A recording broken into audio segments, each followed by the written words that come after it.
जय भीम. विश्वाला शांततेचा महान संदेश देणारे जगत वंदने जगद्गुरु शाक्य मुनी शाक्य सिंह तथागत भगवान गौतम बुद्ध, बोधिसत्व परमपूज्य भारतरत्न डॉक्टर बाबासाहेब आंबेडकर, संतांचे संत संत कबीर, संत गाडगे बाबा, क्रांतीवीर ज्योतिराव फुले, छत्रपती शिवाजी महाराज, छत्रपती शाहू महाराज यांच्या पवित्र स्मृतीस त्रिवार अभिवादन. त्याचप्रमाणे महान स्त्रीरत्ने माता महामाया, माता यशोधरा, माता रमाई, माता भीमाई, माता सावित्रीबाई फुले यांच्या पवित्र स्मृतीस त्रिवार अभिवादन. ज्या संस्थेच्या माध्यमातून भारतभर बौद्ध धर्माचा प्रचार आणि प्रसार होतो ती तमाम भारतातील बौद्धांची मातृसंस्था ती बुद्धिस्ट सोसायटी ऑफ इंडिया अर्थात भारतीय बौद्ध महासभा या धम्म संस्थेचे प्रथम अध्यक्ष संस्थापक बोधिसत्व परमपूज्य भारतरत्न डॉक्टर बाबासाहेब आंबेडकर, संस्थेचे दुसरे त्यात राष्ट्रीय अध्यक्ष सूर्यपुत्र भैयासाहेब आंबेडकर, तिसऱ्या आणि विद्यमान संरक्षक ट्रस्टी आदरणीय महाउपासिका मीराताई आंबेडकर, संस्थेचे चेअरमन ट्रस्टी आदरणीय रावलिया साहेब, संस्थेचे कार्याध्यक्ष आणि समता सैनिक दलाचे राष्ट्रीय अध्यक्ष आदरणीय डॉक्टर भीमराव साहेब आंबेडकर यांच्या धम्म प्रचार प्रसार कार्याला सविनय जय भीम करतो. आणि आज मी एका विषयावर या माध्यमाच्या द्वारे बोलणार आहे. ते म्हणजे उद्याचा सण दसरा म्हणजे विजयादशमी. या सणानिमित्त मी सर्व बौद्ध उपासक उपासिका बाल बालिका सर्वांना प्रथम शुभेच्छा देतो. माझं नाव बौद्धाचार्य भास्कर आरकडे, केंद्रीय शिक्षक, बुद्धिस्ट सोसायटी ऑफ इंडिया. मी एका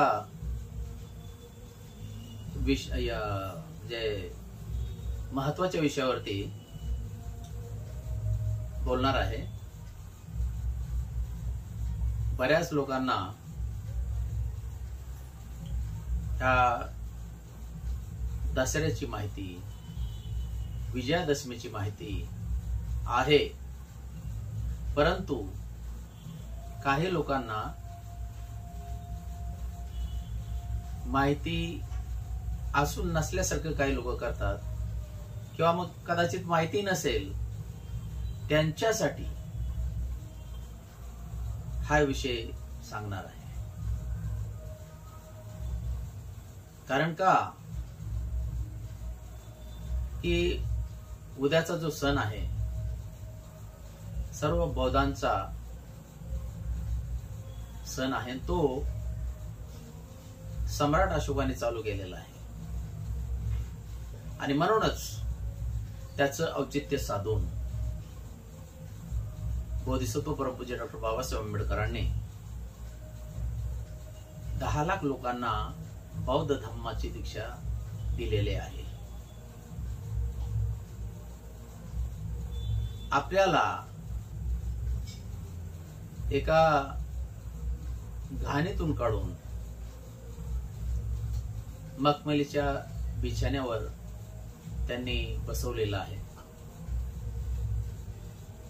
त्याची जाण आपल्याला असावी म्हणून हा आज विषय या ठिकाणी देणार आहे की बाबासाहेबांनी नेमकं दसऱ्याच्या दिवशीच विजयादशमीला 14 ऑक्टोबर 1956 साली बौद्ध धम्माची दीक्षा का दिली. तर त्याचं कारण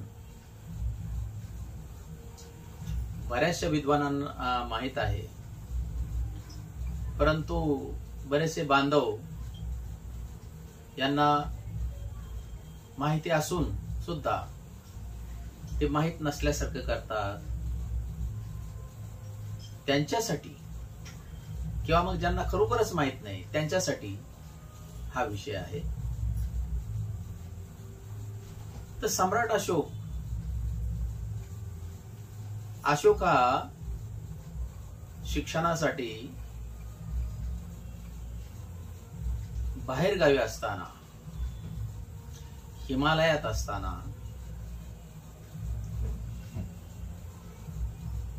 त्याचे वडील पाटलीपुत्रचा राजा बिंदुसार हे आजारी पडतो. त्यामुळं अशोकाला बोलवण्यात येते. अशोक आल्याच्या नंतर काही दिवसातच राजा बिंदुसाराचं निधन होतं. राजा बिंदुसार मृत्युमुखी पावतो आणि त्याचा सर्व विधी हा झाल्याच्या नंतर प्रश्न पडतो की पाटलीपुत्रच्या राजगादीला वारस कोण. तर बिंदुसाराला एकूण 100 मुलं होती आणि ही 100 मुलं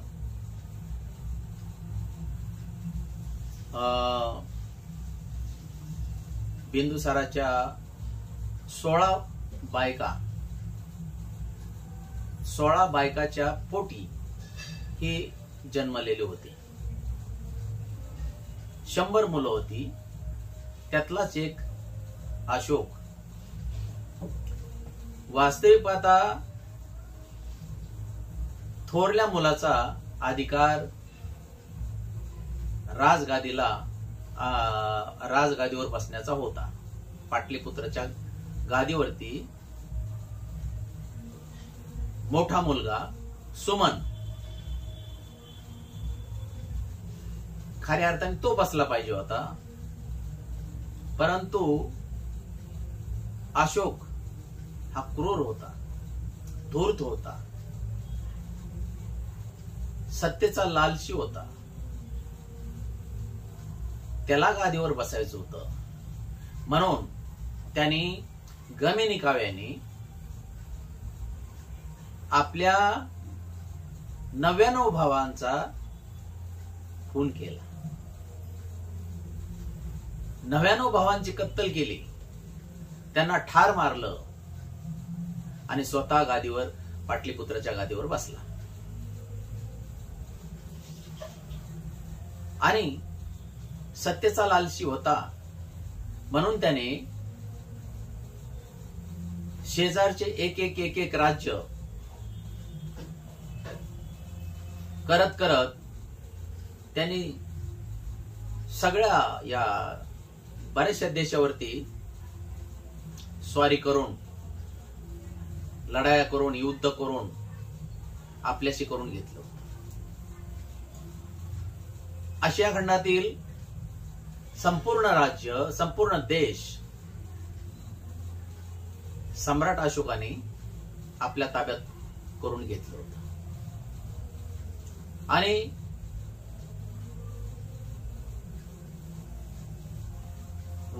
ज्या वेळेस तो 21 वर्षाचा होता त्यावेळेस त्याचा म्हणजे राजा बिंदुसाराचं निधन तर झालंच. त्याने 4 वर्षांनी स्वतःचा राज्याभिषेक करून घेतला 4 वर्षांनी. आणि सगळे राज्य, सगळे देश आपल्या काबूमध्ये केले.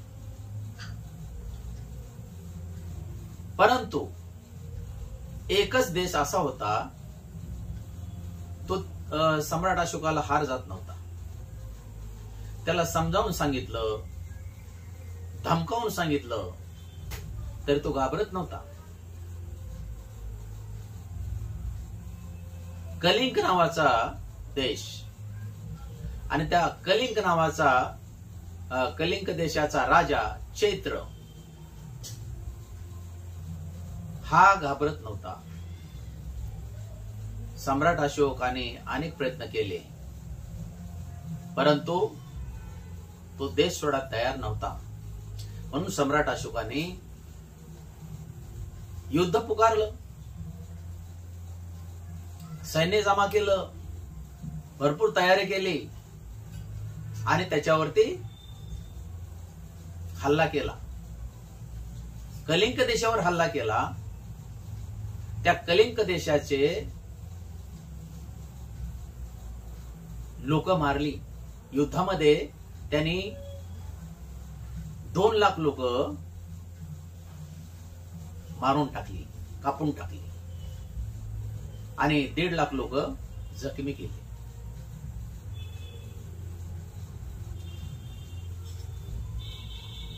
आणि तो ते कलिंग देश जिंकला. कलिंग देश जिंकल्याच्या नंतर तो एका सैनिकी छावणीमध्ये त्याचा आनंद व्यक्त करण्यासाठी, आनंद उत्सव साजरा करण्यासाठी तो सैनिकी छावणीमध्ये नगारे, तुतारे, बँड, आतषबाजी, नाच गाणं करत बसलेला आहे. आपल्या विजयाचा आनंद लुटत बसलेला आहे. आणि तेवढ्यात आपले बौद्ध भिक्षू त्या सैनिकी छावणीच्या समोरून बुद्धं शरणं गच्छामि, धम्मं शरणं गच्छामि, संघं शरणं गच्छामि म्हणून चालले होते. कोण बनते होते? निग्रोध नावाची भंतेजी होते. निग्रोध नावाची भंतेजी आपल्या चारिकेला निघालेले असताना हे सम्राट अशोकाने त्यांना पाहिलं आणि पाहिल्याच्या नंतर तो छावणीच्या समोर आला आणि भंतेजीला वंदन केलं. बुद्धं नमामि बनते. बघा बनते, बरं झालं तुम्ही आलात. आज मी सगळ्या जगावर विजय मिळवलेला आहे. संपूर्ण जग जिंकलेला आहे बनतेजी. मी आज खऱ्या अर्थाने राजा झालोय. बनतेजी म्हणाले, अशोका,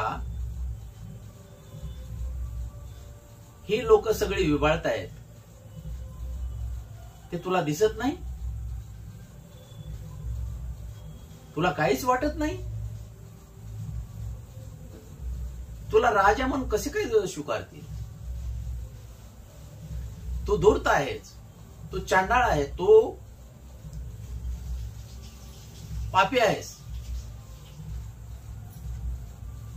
तू एवढी मोठी लोक मारलेस आणि तू त्यांच्याकडनं अपेक्षा करतोस की मला यांनी राजा म्हणावं. राजा, हे तुझं वागणं बरोबर नाही. अरे, तू तुझ्या भावांना ठार केलंस राजगादीसाठी, स्वार्थासाठी. हे कशासाठी? हे सगळे तृष्णा आहे ना? याच्यात जनहित काय आहे का लोकांचं हित? तुझ्या स्वतःच्यासाठी तू केलेलं आहेस. तुला राजा म्हणून कशी स्वीकारतील? ऐक, मी काय सांगतो ते नीट ऐक. आणि त्या बनते निग्रोध नावाच्या बंदीजींनी तथागत भगवान गौतम बुद्धांचा अहिंसेचा मार्ग, मानवतेचा मार्ग कसा आहे याच्यावरती मार्गदर्शन केलं, याच्यावरती थोडस प्रवचन केलं. आणि त्या मार्गदर्शनाने, त्या प्रवचनाने, बंतेजींच्या त्या सांगण्यानं, मार्गदर्शनाने सम्राट अशोक प्रभावित झाला. तो प्रभावित झाला आणि त्याने आपली तलवार म्यान केली आणि फेकून दिली. आणि बंतेजींना सांगितलं, बंतेजी, आज आत्ता खऱ्या अर्थाने माझ्या डोक्यामध्ये प्रकाश पडलेला आहे. आजपासून बंतेजी मी प्रायश्चित करणार आहे. आजपासून तलवार मी हातात कधीच घेणार नाही, कुणाबरोबर युद्ध करणार नाही आणि करू देणार नाही. बंतेजी, बरं झालं तुमची माझी भेट झाली आणि बरं झालं मला तुम्ही मार्गदर्शन केलं. मी खूप पाप केलेलं हे मान्य करतो बंतेजी, परंतु मला त्याच्याबद्दल खूप दुःख वाटायला लागलेलं आहे. मला मोका द्या बंतेजी. मी या सगळ्यांच्या विरोधात मी जे पाप कर्म केलेले आहे ते पुण्यकर्मामध्ये बदलण्याचा प्रयत्न करणार आहे. त्यामुळं बंतेजी, मला माफ करा. आणि मी इथून पुढं तथागत भगवान गौतम बुद्ध यांनी जे केलेलं आहे त्यांच्या मार्गावर चालेन आणि तसं करण्याचा प्रयत्न करेन. मी आजपासून युद्ध करणार नाही, कुणाला दुखवणार नाही, हे माझं वचन आहे. बंतेजीला वंदन केलं आणि सम्राट अशोक ज्या ज्या ठिकाणी तथागत भगवान गौतम बुद्ध गेले होते, ज्या ज्या ठिकाणी भगवान बुद्धाने धम्माचा प्रचार आणि प्रसार केला, ज्या ज्या ठिकाणी भगवान बुद्धांचं अस्तित्व होतं, त्या त्या ठिकाणी सम्राट अशोकाने 84,000 स्तूप बांधले, 84,000 बुद्ध विहार बांधले, 84,000 स्तंभ उभा केले, 84,000 लेण्या कोरल्या. 84,000 का? तर तथागत भगवान गौतम बुद्धांनी त्रिपिटकामध्ये 84,000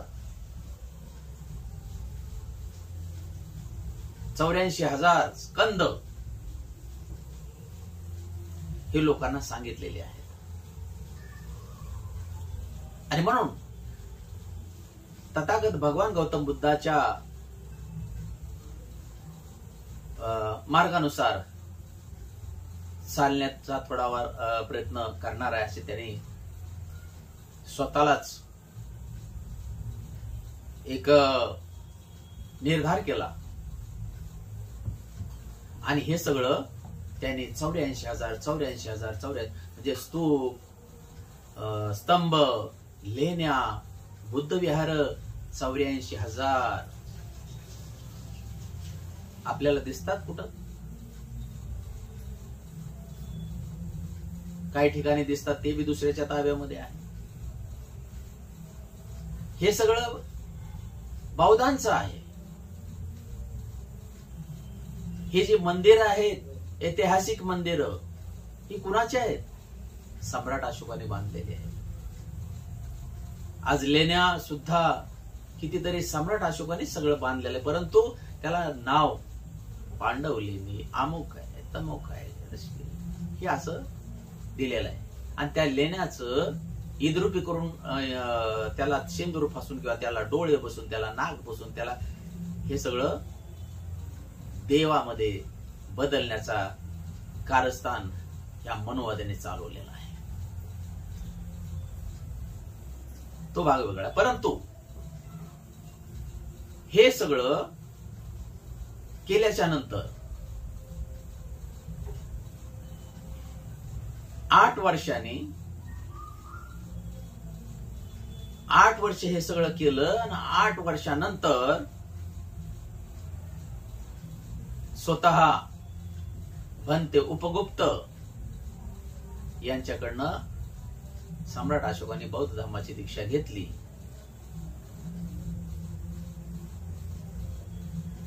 भिक्षूची निर्मिती केली. भंतीजी बनवले, भिक्षूंची निर्मिती केली, भंतीजींची निर्मिती केली, भिक्खूंची निर्मिती केली. आणि आपली मुलगी संघमित्रा आणि मुलगा महामहेंद्र यांना सुद्धा त्यांनी भिक्खू बनवले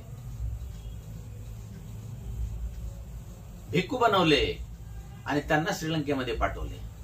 तथागत भगवान गौतम बुद्धाला ज्या बोधिवृक्षाखाली ज्ञान प्राप्ती झाली, त्या बोधिवृक्षाची फांदी त्या महामहेंद्राकडे आणि संघमित्राकडे दिली आणि महामहेंद्र संघमित्रा यांना श्रीलंकेत पाठवलं. आणि श्रीलंकेमध्ये त्यांनी ती फांदी रोपण केली. आज त्या ठिकाणी फार मोठा वृक्ष वाढलेला आहे. सम्राट अशोकाने हे सगळं केलं आणि त्यांनी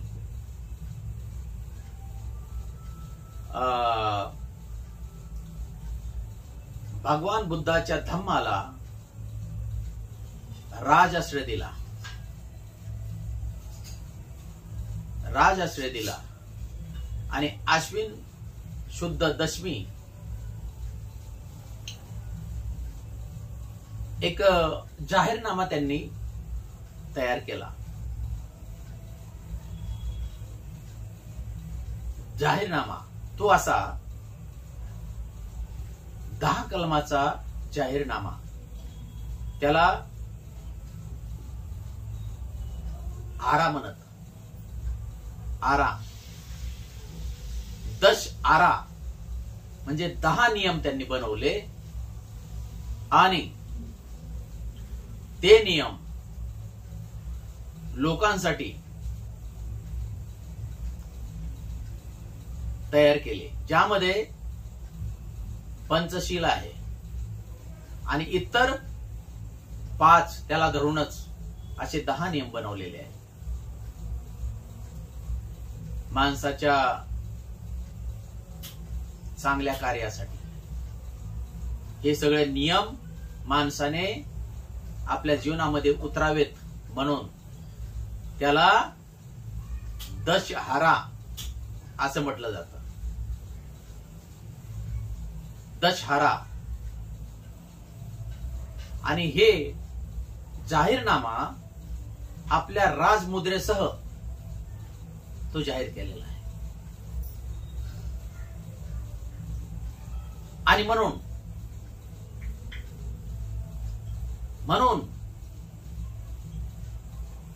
बोधिसत्व परमपूज्य डॉक्टर बाबासाहेब आंबेडकर यांनी ते औचित्य साधून 14 ऑक्टोबर 1956 साली नागपूर या ठिकाणी 10 लाख लोकांना बौद्ध धर्माची दीक्षा दिली. 10 लाख लोकांना बौद्ध धर्माची दीक्षा दिली. बाबासाहेब आंबेडकर अन्यायाच्या चौकटीमध्ये ते जीवन जगले. समाजासाठी माता रमाईने आपली 4 मुलं जमिनीत घातली. त्यांना कफन सुद्धा मिळालेलं नाही. आपल्या साडीचा पदर कापून फाडून जमिनीत घातली ती मुलं. कशासाठी? केवळ आपल्यासाठी, समाजाच्या कल्याणासाठी. बाबासाहेबांना एक महान असे बाबासाहेब विद्वान होते, तरी सुद्धा त्या मनोवाद्याने क्षणाक्षणाला त्यांचा अवमान केलेला आहे. बाबासाहेब म्हणत, अरे मी बॅरिस्टर आहे, मी उच्च पदावर आहे, वरच्या पदावर आहे. बडोद्यामध्ये सुद्धा बाबासाहेबांचा अनेक प्रकारे अवमान केलेला आहे, अपमान केलेला आहे. त्या बडोद्याच्या राज्यामध्ये बडोद्याच्या त्या कचेरीमध्ये आपण पाहिलेलं आहे बऱ्याच वेळा की शिपाई फाईल फेकून देतो, पाणी दुरून वाढतो. हे सगळं पिक्चर मध्ये पण पाहिलेलं आहे, वाचलेलं पण आहे. बडोदा संस्थानामध्ये अनेक वेळा बाबासाहेबांचा अपमान झालेला आहे. तेव्हा बाबासाहेब म्हणत होते, हे काय, अरे आम्ही हिंदू आहोत, हिंदू महार आहोत, तुम्हाला इतर धर्मीय चालतो, मुसलमान असेल, ख्रिश्चन असेल, जैन असेल, शीख असेल, त्या धर्माची लोक चालतात. तुमच्याच धर्मातले आम्ही आहोत, आम्ही चालत नाही. आमचा विंटाळ होतो, आमचा बाट होतो. मग असं असेल तर आम्ही या धर्मामध्ये का राहायचं? म्हणून बाबासाहेबांनी 13 ऑक्टोबर 1935 ला नाशिक जिल्ह्यामध्ये येवला या ठिकाणी त्यांनी शेवटी घोषणा केली, बस झालं म्हणे, आता मी हिंदू म्हणून जन्माला आलेलो आहे, परंतु मरताना मात्र मी हिंदू म्हणून मारणार नाही.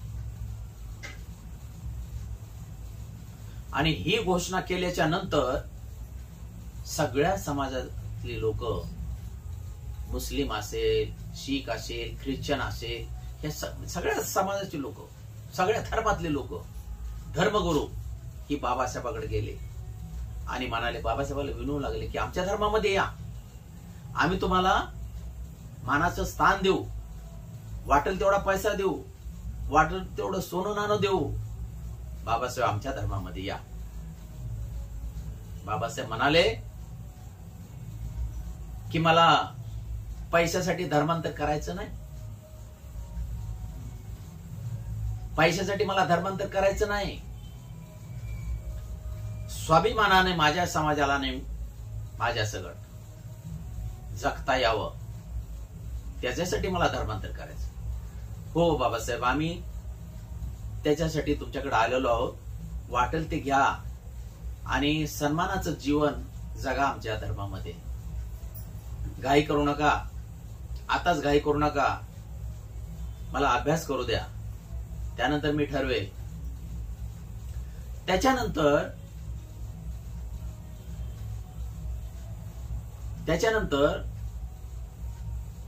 1935 पासून 13 ऑक्टोबर 1935 पासून 56 पर्यंत म्हणजे 21 वर्ष जगातल्या सगळ्या धर्माचा अभ्यास केला. 21 वर्ष. परंतु त्यांना एकच धर्म आवडला. धर्म नव्हेच, धम्म आवडला. आणि तो म्हणजे बौद्ध धम्म. जातीच्या, धर्माच्या पलीकडचा असा बौद्ध धम्म. विज्ञानावर आधारलेला, ज्यामध्ये कुठल्याही प्रकारचं अज्ञान नाही, अंधश्रद्धा नाही, कर्मकांड नाही, भूत नाही, भानमती नाही, आत्मा नाही, पुनर्जन्म नाही, या कुठच्याही गोष्टीला थारा नसलेला, विज्ञानावर आधारलेला बौद्ध धम्म बाबासाहेबांना आवडला. आणि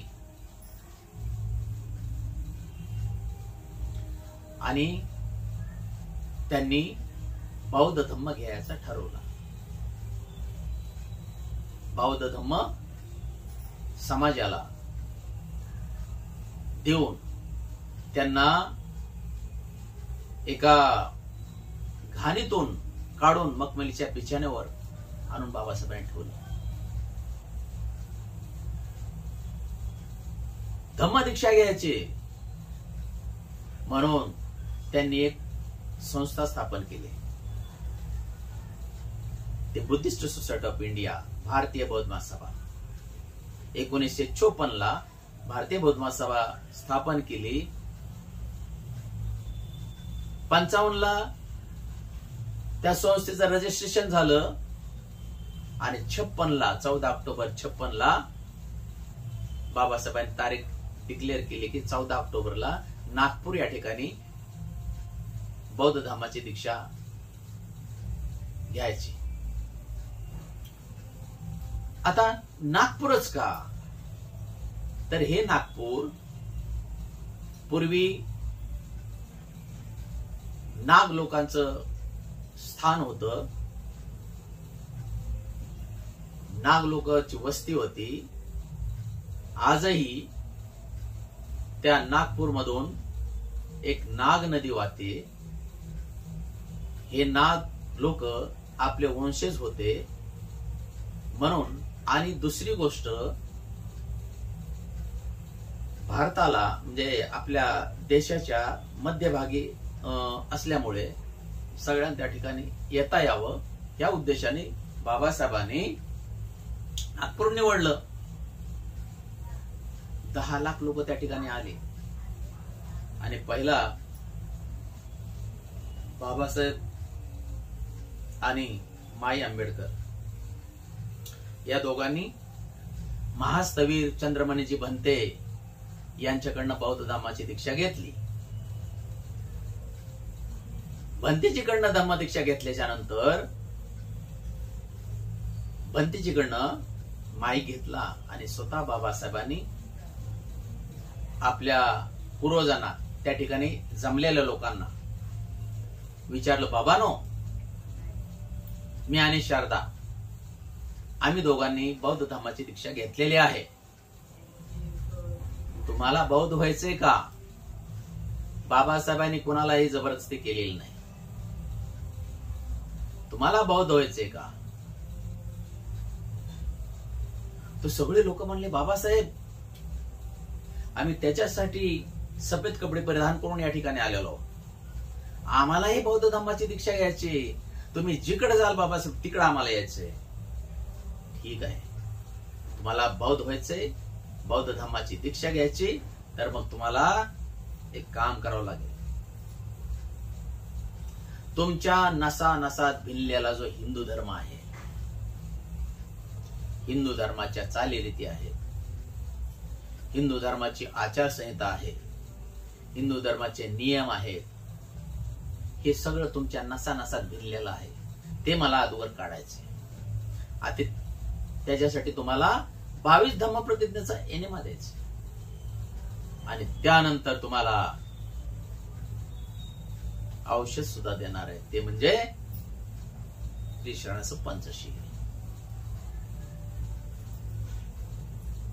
आणि मग बाबासाहेबांनी सांगितल्याप्रमाणे कुणालाही जबरदस्ती केलेली नाही. बाबासाहेबांनी विचारलं, सगळ्यांनी हा होकार दिला आणि त्या ठिकाणी 22 प्रतिज्ञा दिल्या. हे आपल्या सर्वांना माहित असतील की मी ब्रह्मा विष्णू महेश यांना देव मानणार नाही, त्याची पूजा उपासना करणार नाही, पहिली प्रतिज्ञा. दुसरी, मी रामकृष्णांना देव मानणार नाही, त्याची पूजा उपासना करणार नाही.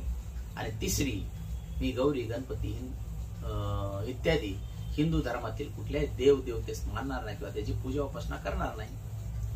मी श्राद्ध पक्ष करणार नाही, पिंडदान करणार नाही, मी ब्राह्मणाच्या हातून कुठलेही पूजा विधी करणार नाही. हे असे बरेचसे म्हणजे 22 धम्म प्रतिज्ञा. सगळ्या मी या ठिकाणी सांगत बसत नाही, तुम्हाला माहिती असतील कदाचित.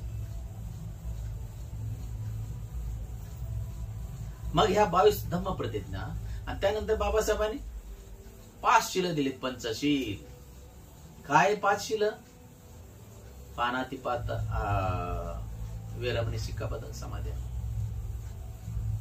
अदेन्नदाना वेरमणी सिक्कापद समाधी, कामेसुमिचारा वेरमणी सिक्कापद समाधी, मुसावादा वेरमणी सिक्कापद समाधी, सुरामिरे मज्जपमठाना वेरमणी सिक्कापद समाधी. 5 शील आहेत. मी हत्या करणार नाही, मी चोरी करणार नाही, मी व्यभिचार करणार नाही, मी खोटं बोलणार नाही, मी मद्यपान करणार नाही, कुठल्याही प्रकारचं नशा आणणारे वस्तूचं सेवन करणार नाही. ह्या 5 प्रतिज्ञा त्या 22 धम्म प्रतिज्ञामध्ये आणि इतर 7 प्रतिज्ञा ह्या 5 प्रतिज्ञा म्हणजे टोटल 22 धम्म प्रतिज्ञा आहेत. त्याच्यामध्ये हे 5 प्रतिज्ञा आहेत. अशा रीतीने बाबासाहेबांनी त्या ठिकाणी त्या प्रतिज्ञा दिल्या, पंचशील दिलं आणि आपल्याला बौद्ध बनवलेला आहे. बाबासाहेबांची जे शेवटची धम्मक्रांती ती त्यानंतर काही दिवसात बाबासाहेब गेले. मग माझ्या बांधवाला जे बाबासाहेबांचे गद्दार झालेले आहेत, जे बाबासाहेबांना गद्दार झालेले आहेत, जे बाबासाहेबांचं ऐकत नाहीत,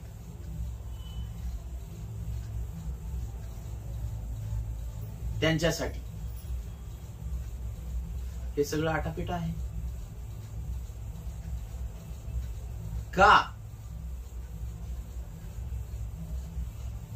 का तुम्ही ऐकत नाही? तुम्ही आज हिंदूंचे सण साजरे करता, तुम्ही गणपती बसवता, तुम्ही देवी बसवता, तुम्ही सगळे सण साजरे करता. आपली पण आचारसंहिता आहे ना, बौद्धांची आचारसंहिता आहे, बौद्धांचे सण आहेत, बौद्धांचे इतर धर्माप्रमाणे आपले आहेत ना, उपास तापास कसे करायचे ते आहे. प्रत्येक पौर्णिमा तथागत भगवान गौतम बुद्धांच्या जीवनामध्ये चांगले घेऊन आलेले आहे, म्हणून प्रत्येक पौर्णिमा आपला सण आहे. उद्याचा दसरा हा फार मोठा आपला सण आहे, मंगल दिन आहे. आणि मग बाबासाहेबांची जयंती असेल, सम्राट अशोकांची जयंती असेल, माता रमाईची जयंती असेल, सावित्रीमाईची जयंती असेल, असे महात्मा फुल्यांची जयंती, महापुरुषांची जयंती करा. आपले ते हिंदू पद्धत सोडून द्या, बौद्ध पद्धत आहे ना आपली. पुन्हा बाबासाहेब येणार आहेत का सांगायला? आमच्यासारख्या जसं मला अल्पसं ज्ञान आहे त्याप्रमाणे मी सांगण्याचा प्रयत्न आपल्याला केलेला आहे. तसंच ज्यांना ज्यांना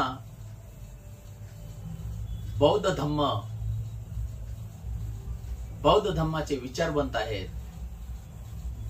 जे विचारवंत आहेत, त्यांनी समाजाला खडसावून सांगावं, ही गरज आहे काळाची.